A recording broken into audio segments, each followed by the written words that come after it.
ನಮ್ಮ ನಮ್ಮ ಓಣಿಯ ಹಿರಿಯರಾಗಿರ್ತಕ್ಕಂಥ ಅರ್ಜುನರಾವ್ ಮೇತ್ರೆ ಅವರ ತಂದೆ, ಅವರ ತಾಯಿ ಸರಸ್ವತಿ. ಈತ ದಿನಾಂಕ 14 ಜುಲೈ 1971ರಲ್ಲಿ ಜನಿಸಿದ್ರು. ಇವರು ತಂದೆ ಆವಾಗ FDA ಆಗಿದ್ರು. FDA ಆದ ನಂತರ ಇವರು ತಂದೆ ಆವಾಗ ಜನಿಸಿದ ನಂತರ ಆವಾಗ ಇವರು ಬಿಜಾಪುರಿನ ನಲ್ಲಿ ಇವ್ರ ತಂದೆ ಕೆಲಸ ಮಾಡ್ತಾ ಇದ್ರು. FDA ಆಗಿ ಅಲ್ಲಿ ನೌಕರಿ ಇತ್ತು. ಅಂತ ಒಂದು ಸಮಯದಲ್ಲಿ ಇವರು ಆ ಒಂದು ಜನಿಸಿದಾಗ ಇವ್ರ ತಂದೆ FDA ಹುದ್ದೆಯಲ್ಲಿದ್ದಾಗ ನಂತರ ಇವ್ರೇನು ಅವ್ರ ತಂದೆ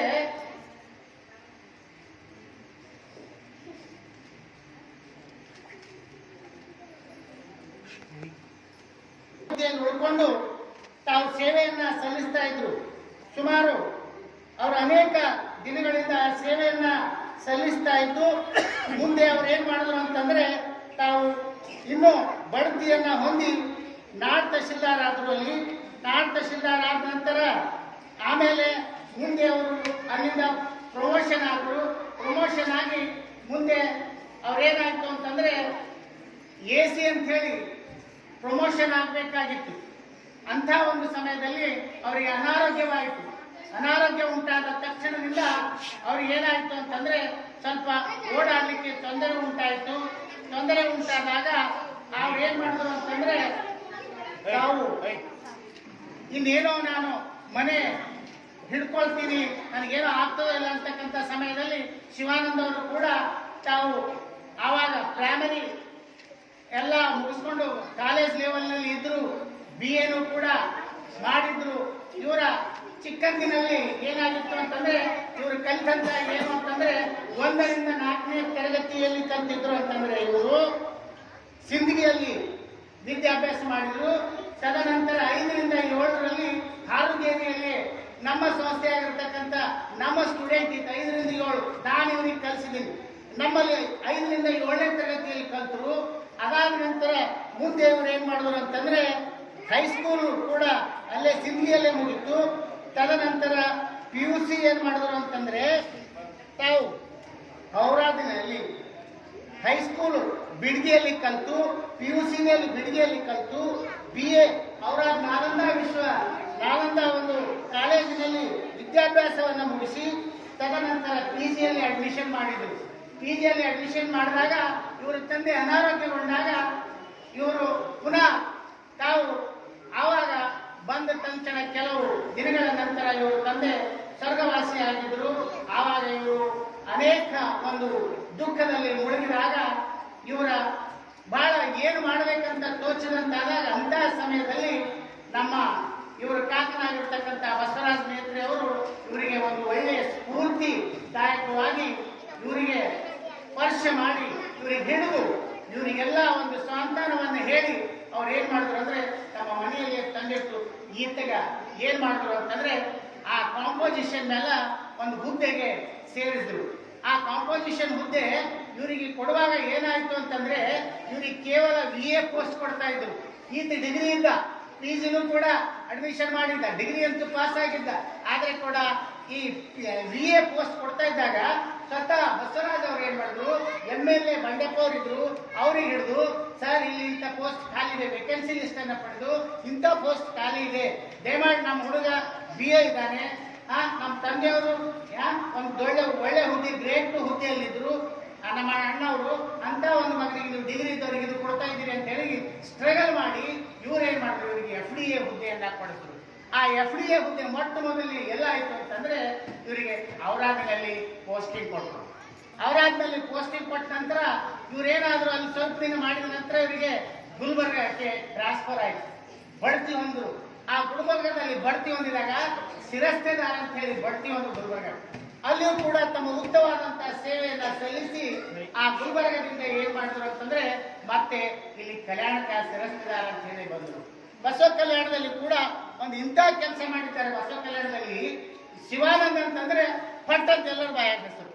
ಒಂದು ಸಾಮಾಜಿಕ ಕೆಲಸ ಇರಲಿ, ಯಾವುದೇ ಸರ್ಕಾರಿ ನೌಕರರ ಕೆಲಸ ಇರಲಿ, ಬೇರೆ ಇನ್ನಿತರ ಯಾವುದೇ ಕೆಲಸ ಇರಲಿ ಕೂಡ ಇವರು ಬಹಳ ಒಂದು ಚಾಚು ತಪ್ಪದೆ ಎಲ್ಲಾ ಜನರನ್ನ ಹಿಡ್ಕೊಂಡು ಒಂದು ಒಳ್ಳೆ ಸ್ಟ್ರಗಲ್ ಮಾಡಿ ಒಂದು ಒಳ್ಳೆ ಹೆಸರನ್ನ ಪಡೆದಂತ ಒಬ್ಬ ವ್ಯಕ್ತಿಯಾಗಿದ್ದಾರೆ. ಅಲ್ಲಿ ಶಿರಸ್ತೇದಾರ ಕೆಲಸ ಮಾಡಿ ತದನಂತರ ಇವ್ರಿಗೆ ಏನಾಯ್ತು ಅಂತಂದ್ರೆ ಸದ್ಯ ಇವಾಗ ಇವರು ಗ್ರೇಟ್ ಹುದ್ದೆಗೆ ಹೋಗಿ ಇವರು ಹುಲ್ಸೂರು ಸ್ವತಂತ್ರ ಒಂದು ತಹಶೀಲ್ದಾರ್ ಹುದ್ದೆ, ಅದು ಸ್ವತಂತ್ರ ತಹಶೀಲ್ದಾರ್ ಹುದ್ದೆ ಗ್ರೇಟ್. ಆ ಗ್ರೇಟ್ ಹುದ್ದೆಗೆ ಇವರಿಗೆ ಹುಲ್ಸೂರಿನಲ್ಲಿ ಈಗ ಬಡ್ತಿಯನ್ನ ಕೊಟ್ಟಿದ್ದಾರೆ. ಇವರು ಹುಲ್ಸೂರಿಗೆ ಈಗ ತಮ್ಮ ಸೇವೆಯನ್ನ ಮಾಡ್ತಾ ಇದ್ದಾರೆ.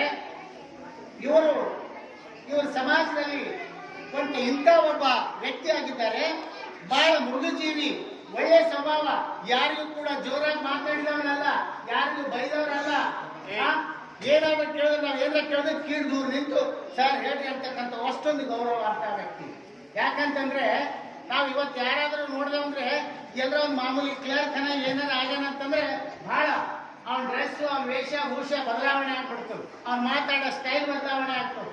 ಆದ್ರೆ ಇಂಥ ಒಂದು ಸಮಾಜ ಜೀವಿ ಒಳ್ಳೆಯ ವ್ಯಕ್ತಿ ಈತ ಸುಮ್ಮನೆ ಇರಲಿಲ್ಲ. ತಾನು ಸ್ಟೂಡೆಂಟ್ ಜೀವನದಲ್ಲಿ ಅನೇಕ ಸ್ಟ್ರಗಲ್ ಅನ್ನು ಮಾಡಿ ತಾನು ಒಳ್ಳೆ ಬೇರೆ ಬೇರೆ ಎಲ್ಲ ರೀತಿಯಲ್ಲಿ ಕೂಡ ಮಾಡಿ ಇವತ್ತ ತಥಾಗತ ಭಗವಾನ್ ಬುದ್ಧ ಡಾಕ್ಟರ್ ಬಾಬಾ ಸಾಹೇಬ್ ಅಂಬೇಡ್ಕರ್ ಅವರ ಒಂದು ಆಶೀರ್ವಾದದಿಂದ ಇವತ್ತು ಇವರು ಗ್ರೇಟ್ ಹುದ್ದೆ ತಹಶೀಲ್ದಾರ್ ಆಗಿ ನಮ್ಮ ಒಂದು ಊರಿಗೆ ಕೀರ್ತಿ, ನಮ್ಮ ಸಮಾಜಕ್ಕೆ ಗೌರವ ಎಲ್ಲ ಮಾಡಿಕೊಟ್ಟಿದ್ದಾರೆ. ಅದಕ್ಕಾಗಿ ಇವರಿಗೆ ನಮ್ಮ ಗ್ರಾಮದ ಪರವಾಗಿ ಮತ್ತೆ ನನ್ನ ಎಲ್ಲ ಹಿರಿಯರ ಪರವಾಗಿ, ಎಲ್ಲ ನನ್ನ ತಾಯಿ ತಂದೆಯರ ಪರವಾಗಿ ಮತ್ತೆ ಎಲ್ಲ ವಿದ್ಯಾರ್ಥಿಗಳ ಪರವಾಗಿ ನಾನು ಅವರಿಗೆ ಮತ್ತೊಮ್ಮೆ ಹೃತ್ಪೂರ್ವಕವಾಗಿ ನಾನು ಅಭಿನಂದನೆಗಳನ್ನ ಸಲ್ಲಿಸ್ತಾ ಇದ್ದೇನೆ. ಮತ್ತೆ ನಾವೆಲ್ಲ ಇಲ್ಲಿ ಇವತ್ತು ಇನ್ನೂ ವಿಶೇಷವಾದಂತ ಒಂದು ದೊಡ್ಡವಾದಂತ ಕಾರ್ಯಕ್ರಮ ನಾವು ಇಡಬೇಕಾಗಿತ್ತು. ಕಾರಣ ನಮಗೆ ಸಮಯ ಇಲ್ಲ. ನಾವು ಸಡನ್ಲಿ ಈ ಕಾರ್ಯಕ್ರಮವನ್ನು ಹಮ್ಮಿಕೊಂಡಿದ್ದೆವು. ಇಂಥ ಒಂದು ಸಮಯದಲ್ಲಿ ಕೂಡ ಅವರು ನಮ್ಗೆ ಯಾವ ಸಮಯ ಕೊಟ್ಟು ಬಂದಿದ್ದಾರಲ್ಲ ಅದು ಅತಿ ಮುಖ್ಯ ಅಲ್ಲ. ಅದಕ್ಕೂ ಕೂಡ ನಾವು ಅವರಿಗೆ ಅಭಿನಂದನೆಯನ್ನ ಸಲ್ಲಿಸ್ತೇನೆ. ಮತ್ತು ಇನ್ನು ಇವತ್ತು ಏನು ನಮ್ಮ ಬಂಧುಗಳು ನಮ್ಮ ಗ್ರಾಮಕ್ಕೆ ಒಂದು ಏನು ಕಳೆ ತಂದು ಕೊಟ್ಟಿದ್ದಾರೆ, ನಮ್ಮ ಊರಿನ ಮಗ ಶಿವಾನಂದ್ ಇಂಥ ಒಂದು ಪ್ರೇರಣೆ ಈ ನಮ್ಮೆಲ್ಲ ಮಕ್ಕಳ ಮೇಲೆ ಬೀರ್ಲಿ ಅಂತ ನಾನು ತಥಾಗತ ಭಗವಾನ್ ಬುದ್ಧನಲ್ಲಿ ಆಶಿಸ್ತಾ ಇದ್ದೇನೆ. ಯಾಕೆ ನಾವೆಲ್ಲ ಇಂಥ ಕಾರ್ಯಕ್ರಮ ಮಾಡಬೇಕು ಅಂದ್ರೆ ಮುಂದೆ ಬರ್ತಕ್ಕಂಥ ನಮ್ಮ ಪೀಳಿಗೆಗೆ, ನಮ್ಮ ಮಕ್ಕಳಿಗೆ, ನಮ್ಮ ಮೊಮ್ಮಕ್ಕಳಿಗೆ ಇದು ಒಂದು ಮಾದರಿಯಾಗಿರ್ಬೇಕು. ಇಂಥ ನಮ್ಮೂರಲ್ಲೇ ಉಳ್ಕೊಂಡು ಕಲ್ತು ಇವತ್ತ ಇಡೀ ನಮ್ಮ ಜಿಲ್ಲೆಯಲ್ಲಿಯೇ ನಮ್ಮ ಊರಿಗೆ ಹಾರುಗೇರಿಯ ನಾನು ಲಿಸ್ಟಿನಲ್ಲಿ ಹೆಸರು ನೋಡಿದಾಗ ಇಂಥ ಒಬ್ಬ ವ್ಯಕ್ತಿ ಈ ಹಾರುಗೇರಿಗೆ ಇಡೀ ಒಂದು ಕೀರ್ತಿ ಪತಾಕೆ ಹಾರಿಸಿದಂತ. ಅದಕ್ಕಾಗಿ ಇವರೆಲ್ಲರಿಗೆ ಇವರಿಗೆ ನಾವು ಒಂದು ಚಪ್ಪಾಳೆ ಮುಖಾಂತರ ಅಭಿನಂದಿಸಬೇಕಂತ ಹೇಳಿ